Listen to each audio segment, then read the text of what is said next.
ఒక లీటర్ పాలు తీసుకున్నారనుకోండి మీరు, 300 గ్రాములు దూలగొండ విత్తనాలు తీసుకోండి.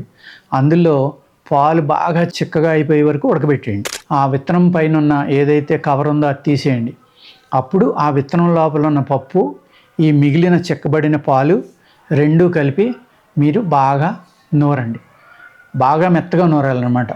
నూరిన తర్వాత ఏం చేస్తారండి, దాన్ని చిన్న చిన్న గోళీలు చేసుకుని నెయ్యిలో వేపించుకోవాలి. దాన్ని నేతిలో వేపించుకున్న తర్వాత బాగా బ్రౌన్ కలర్ వచ్చాక దాన్ని తీసి పంచదారలో పాకం పట్టుకుని దాన్ని ఒక గులాబ్ జామ్ టైప్లో చేసుకుని రోజు 2-3 కనుక తిన్నారంటే మీరు విపరీతమైన మ్యాన్ పవర్ పెరుగుతుంది, ధాతువృద్ధి అవుతుంది, నరాల నీరసం తగ్గిపోతుంది, జనరల్ వీక్నెస్ తగ్గిపోతుంది పూర్తిగా, మీ లైఫ్ స్పాన్ పెరుగుతుంది, బాడీ రిజువనేట్ అవుతుంది.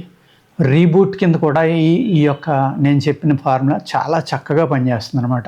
ఇవన్నీ కూడా తాళపత్ర గ్రంథాల్లో ఉన్న రహస్యాలు.